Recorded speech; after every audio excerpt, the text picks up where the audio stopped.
jurnal isu terkini. Saya mengambil judul Faktor-faktor yang mempengaruhi kejadian stunting pada balita, yang dimana jurnal ini milik Kata Raharja. Langsung saja, jangan berlama-lama. Ya, jadi di sini saya akan menjelaskan tingkat pengetahuan gizi ibu balita. Berdasarkan hasil penelitian, diperoleh data pengetahuan gizi ibu balita normal paling banyak pada kategori cukup berjumlah 29 orang atau 65%. Dan yang paling sedikit adalah kategori kurang berjumlah 5 orang atau 11%. Sedangkan untuk pengetahuan gizi ibu balita stunting paling banyak pada kategori cukup berjumlah 17 orang atau 38%. Dan paling sedikit adalah kategori baik serta kurang berjumlah 14 orang atau 31%.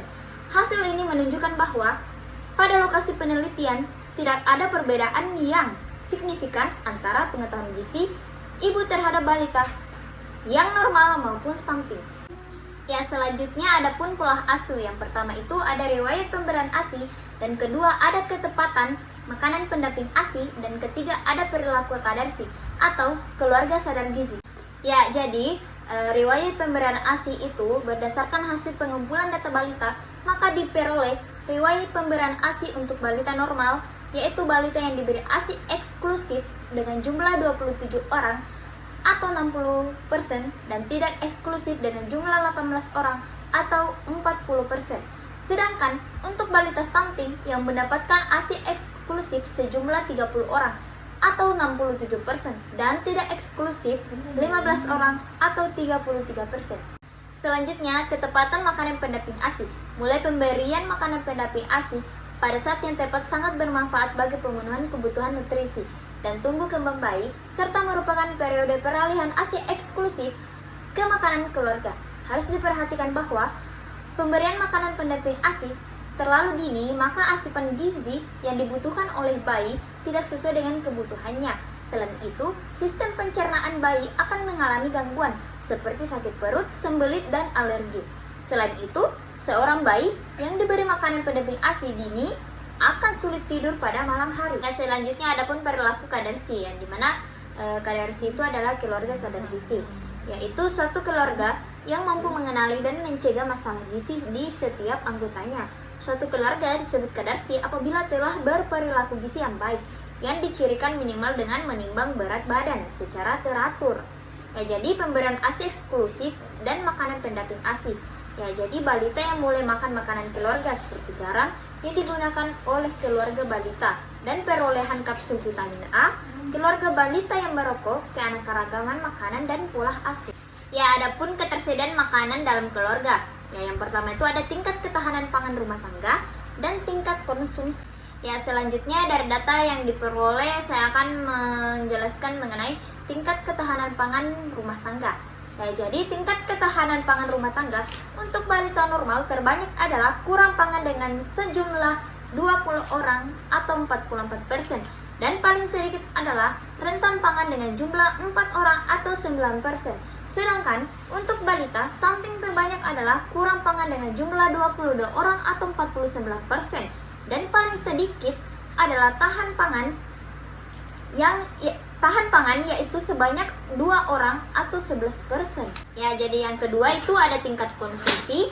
Tingkat konsumsi yang dianalisis adalah yang berkaitan dengan asupan nutrisi. Asupan nutrisi tersebut adalah tingkat konsumsi energi, protein, lemak, dan karbohidrat. Data untuk tingkat konsumsi energi balita normal paling banyak pada kategori defisit berat sejumlah 15 orang atau 33%, dan yang paling sedikit adalah kategori lebih berjumlah 2 orang atau 4%. Sedangkan untuk tingkat konsumsi energi balita stunting paling banyak pada kategori defisit berat sejumlah 30 orang atau 67%, dan paling sedikit adalah kategori lebih berjumlah 1 orang atau 2%. Ya, jadi adapun pelayanan kesehatan ibu selama kehamilan. Yang pertama itu ada ibu balita yang mendapatkan tablet tambah darah saat hamil. Yang kedua itu ibu yang mendapatkan vitamin A saat melahirkan. Ya, di sini saya akan menjelaskan ibu balita yang mendapatkan tablet tambah darah saat hamil. Dalam masa pandemi ini, pemberian tablet tambah darah pada ibu hamil merupakan salah satu pelayanan gizi yang harus tetap dilakukan. Hal ini untuk mencukupi kebutuhan zat besi selama kehamilan yang diperlukan untuk pertumbuhan janin, plasenta, dan pencegahan pendarahan saat persalinan. Pemberian tablet tambah darah pada ibu hamil adalah 89,4%, sedangkan untuk pemberian tablet tambah darah ibu hamil balita stunting sebesar 98% sehingga tergolong di atas standar. Selanjutnya, ibu yang mendapatkan vitamin A saat melahirkan. Berdasarkan hasil pengumpulan data balita, maka diperoleh data untuk ibu balita normal yang mendapatkan vitamin A saat melahirkan sejumlah 34 orang atau 76%. Sedangkan untuk ibu balita stunting yang mendapatkan vitamin A saat melahirkan berjumlah 38 orang atau 84%. Ya, pada ibu nifas, kapsul vitamin A diberikan kepada ibu agar bayi yang disusui tercukupi asupan vitamin A-nya. Mengingat bayi usia di bawah 6 bulan belum mendapatkan kapsul vitamin A. Ya, selanjutnya adapun tingkat ekonomi keluarga balita. Ya, jadi berdasarkan hasil penelitian menunjukkan bahwa pekerjaan orang tua menentukan tingkat penghasilan yang diperoleh. Pada balita stunting, 96% penghasilan orang tua di bawah UMK atau upah minimum. Penghasilan keluarga yang rendah akan berpengaruh terhadap kemampuan keluarga dalam pemenuhan kebutuhan pangan. Penghasilan keluarga yang cukup akan lebih mampu untuk membeli bahan-bahan makanan yang baik dan bergizi. Ketidakcukupan konsumsi gizi pada balita inilah yang menyebabkan anak menjadi stunting. Ya, jadi inilah beberapa faktor yang mempengaruhi kejadian stunting. Yang pertama ada jenis kelamin balita, yang kedua ada usia balita, dan ketiga ada status gizi balita berdasarkan tinggi badan atau berdasarkan umurnya. Yang keempat ada riwayat penyakit infeksi, dan kelima ketepatan imunisasi. Ya, itulah tadi hasil pemaparan materi dari saya mengenai faktor-faktor yang mempengaruhi kejadian stunting pada balita. Kurang lebihnya mohon dimaafkan. Wabillahi taufiq walhidayah. Wassalamualaikum warahmatullahi wabarakatuh.